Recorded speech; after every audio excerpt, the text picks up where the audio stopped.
Baik, terima kasih. Di sini saya akan menjelaskan mengenai pemulihan dan pasca anestesia.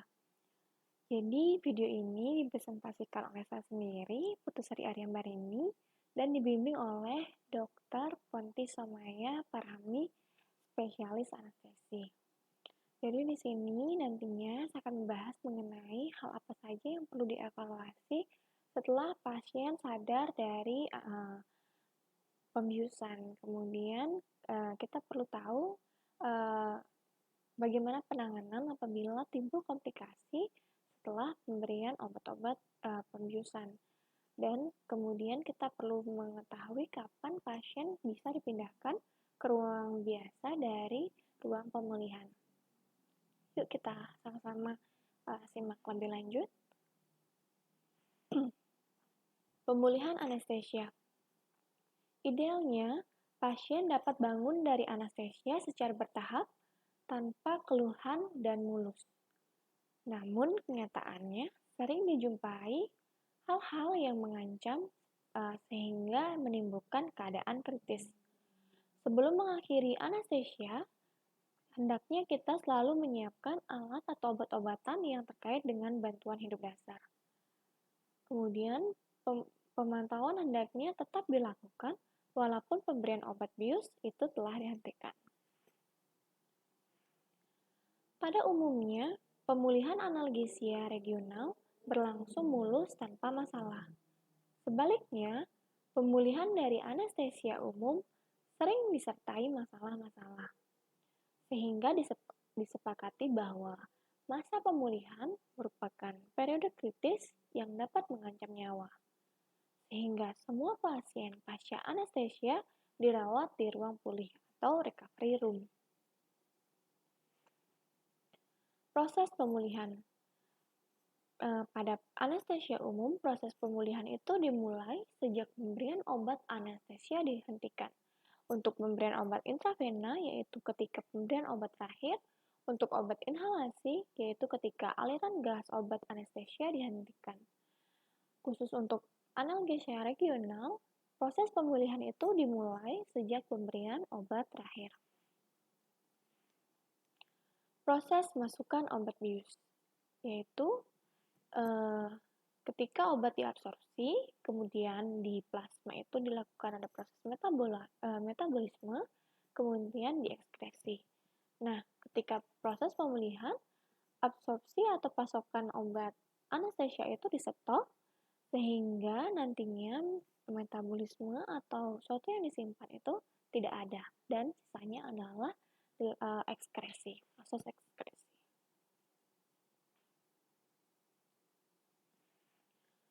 Adapun hal-hal yang mempengaruhi pemulihan. Yang pertama yaitu jumlah masukan dan simpanan obat bius, yaitu tergantung dari lama pemakaian dan dosis total. Kemudian yang kedua yaitu laju metabolisme obat, di mana yang mempengaruhi adalah status fungsi sistem organ metabolik dan suhu tubuh. Kemudian yang ketiga yaitu laju ekskresi melalui paru, ginjal, dan hati. Kemudian mengakhiri anestesia.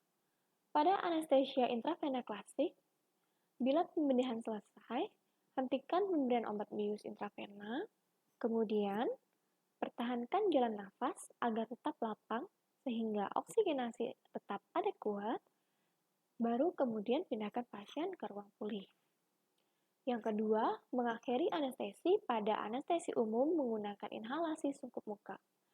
Bila operasi selesai, hentikan pemberian obat bius, berikan oksigen 100%, kemudian pertahankan kelapangan jalan. Kalau perlu, pasang pipa nasofaring atau orofaring, kemudian pindahkan pasien ke ruang pulih. Kemudian yang ketiga, mengakhiri anestesia pada anestesia umum inhalasi PET. Bila operasi selesai, hentikan pemberian obat bius, berikan oksigen 100% dengan nafas spontan. Bila mempergunakan obat pelumpuh otot, berikan obat penawarnya. Bila mempergunakan opiat, terlihat efek depresi, berikan penawarnya. Kemudian, ekstubasi PET dilakukan setelah nafas spontan dan jalan nafas atas bersih, dalam keadaan belum sadar atau setelah pasien sadar baik. Pada keadaan tertentu, ekstubasi ditunda. Berikan oksigen 100% melalui sungkup muka, pertahankan keadekuatan jalan nafas, kalau perlu pasang nasoorofaring atau orofaring, kemudian pasien dirawat di ruang pulih. Kemudian ada beberapa masalah pemulihan. Yang pertama yaitu masalah pada anestesi umum PET nafas kendali, salah satunya henti nafas memanjang, di mana henti nafas memanjang ini bisa diakibatkan karena depresi sistem saraf pusat oleh karena obat bius, efek sisa obat pelumpuh otot, hipotermia, serta benda asing seperti contohnya PET. Kemudian masalah yang lain yaitu pulih sadar memanjang, di mana pulih sadar memanjang ini diakibatkan karena depresi sistem saraf pusat karena obat bius dan akibat hipotermia. Untuk pemulihan analgesia, pada analgesia regional, pemulihan berlangsung secara bertahap sesuai dengan masa kerja obat anestetik lokal. Pasien segera dirawat di ruang pulih menunggu pemulihan. Kemudian pemantauan ditunjukkan pada pemulihan sensoris, motorik, dan otonom simpatis, terutama pada blok subarachnoid. Kemudian ruang pulih anestesia. Ruang pulih adalah bagian dari instalasi bedah sentral, satu koridor dengan kamar operasi, dan biasanya ditunjang dengan fasilitas bantuan hidup dasar yang memadai, disertai dengan obat dan alat-alat, sumber daya manusia yang mempunyai kemampuan bantuan hidup dasar, fasilitas alat pantau yang memadai, dan alat-alat lain yang dianggap perlu. Adapun fungsi ruang pulih yaitu untuk memantau secara ketat dan mengobati masalah respirasi dengan cepat dan tepat, mempertahankan stabilitas hemodinamik, memantau perdarahan luka operasi, serta mengobati nyeri pasca anestesia secara adekuat dan aman. Pasien yang tidak perlu dirawat di ruang pulih adalah: pertama, pasien yang diberikan analgesia lokal; kedua, penderita yang berisiko infeksi; ketiga, pasien yang memerlukan terapi intensif di ICU; keempat, pasien yang memerlukan tindakan khusus di ruangan misalnya hemodialisis. Kemudian, adapun prosedur serah terima pasien di ruang pulih. Adapun beberapa hal yang perlu diinformasikan seperti status fisik pasien, pra-anestesia termasuk identitasnya, prosedur pembedahan, jenis atau teknik anestesia yang diberikan, perjalanan selama anestesia atau pembedahan, riwayat terapi yang relevan termasuk alergi, antisipasi permasalahan. Adapun data yang masuk ke ruang pulih, yang pertama yaitu status present, terdiri dari kesadaran pasien, respiration rate, tekanan darah, nadi, dan suhu. Kemudian jenis anestesi yang diberikan, regional, umum, atau yang lainnya. Kemudian apabila diberikan analgesik regional, kita perlu memasukkan data ketinggian analgesinya. Kemudian anestesi umum, apabila dengan anestesi umum, apakah pasien belum sadar, masih mengantuk, atau sadar baik. Kemudian jalan nafas pasien seperti apa, apakah masih menggunakan PET, atau masih dengan tracheostomi, atau dengan naso atau orofaring, atau normal.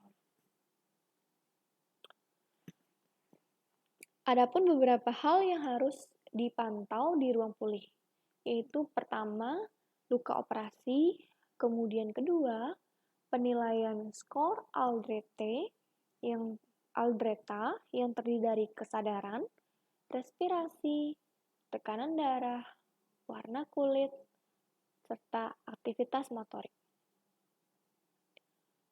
Penilaian dilakukan pada saat masuk, 5 menit kemudian 10 menit, 15 menit, dan seterusnya sampai nilai optimal 10. Ini merupakan penjelasan dari Skoll-Aldrete, di mana pertama, kesadaran. Apabila sadar diberikan nilai 2, apabila sadar akibat rangsangan diberikan nilai 1, apabila pasien tidak sadar diberikan nilai 0.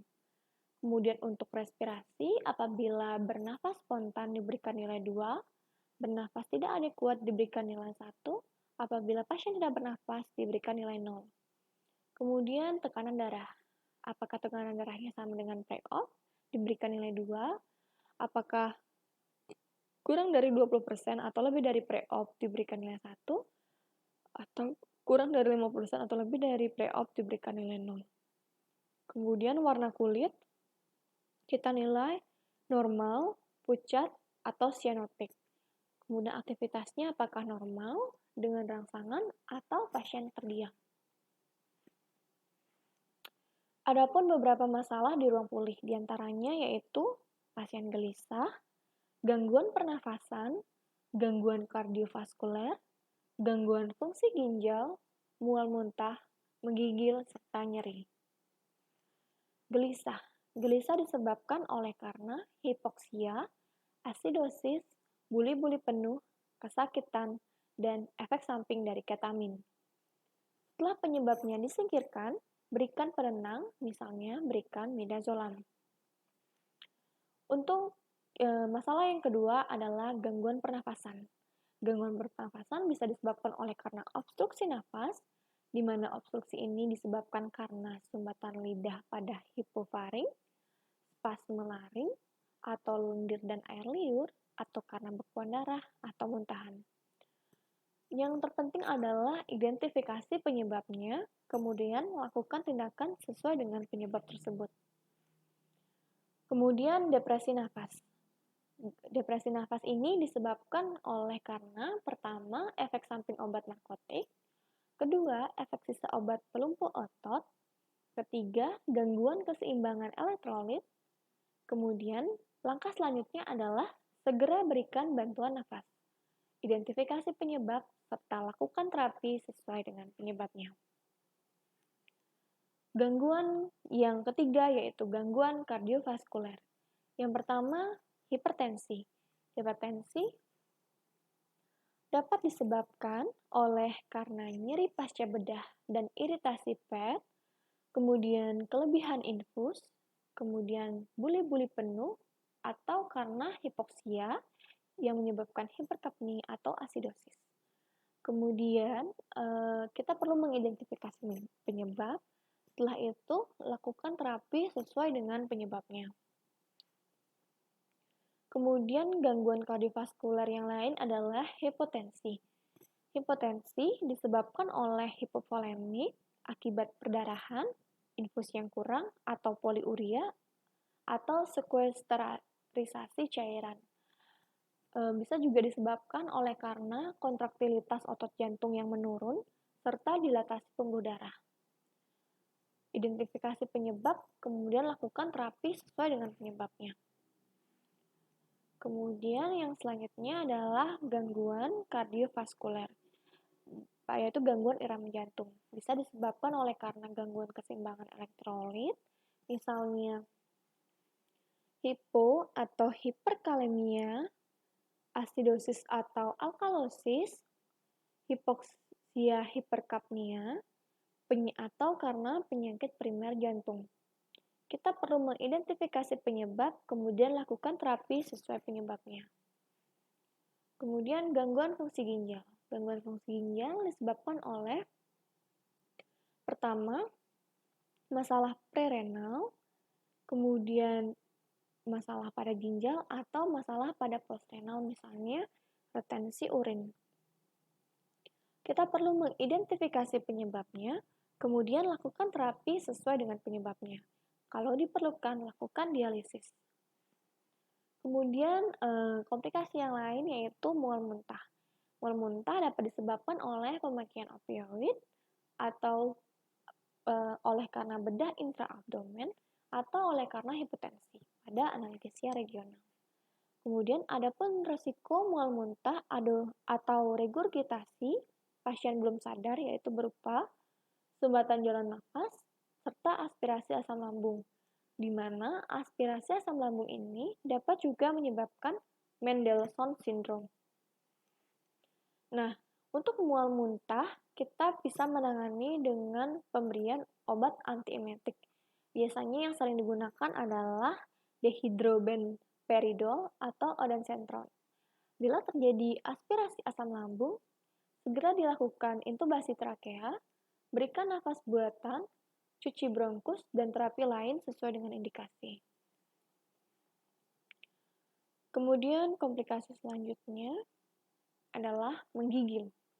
Menggigil disebabkan oleh karena hipotermia, di mana hipotermia diakibatkan oleh efek obat bius atau kehilangan panas tubuh akibat proses konduksi, proses radiasi, proses konveksi, dan evaporasi.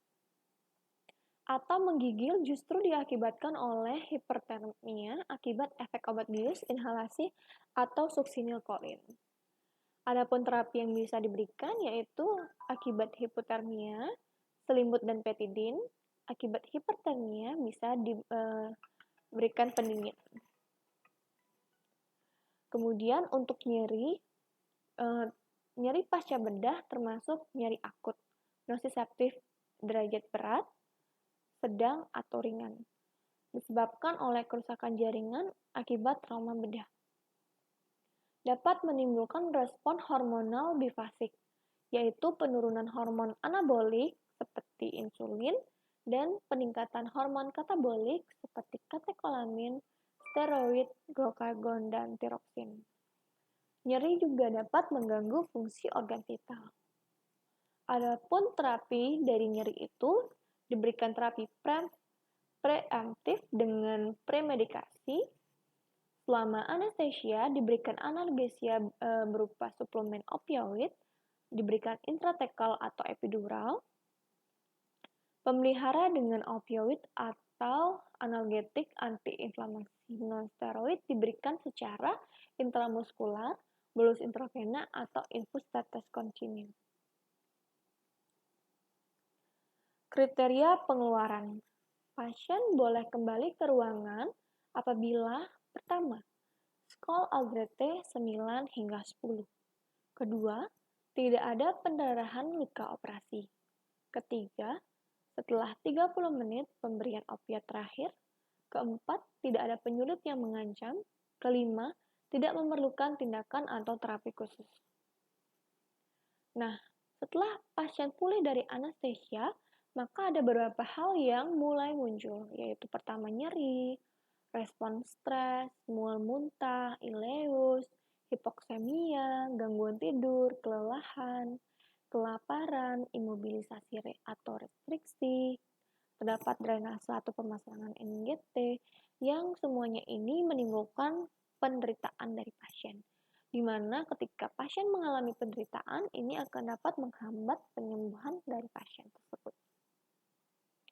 Nah, ada pun rehabilitasi multimodal perioperatif, yaitu ada beberapa hal atau faktor-faktor yang dapat mempercepat penyembuhan pasca bedah. Yang pertama, informasi prabedah yang baik. Kemudian yang kedua, pengurangan stres. Yang ketiga, penanggulangan nyeri. Yang keempat, mobilisasi atau latihan. Yang kelima, nutrisi enteral. Dan yang keenam, dukungan faktor pertumbuhan. Baik, terima kasih. Demikian presentasi dari saya. Semoga bermanfaat.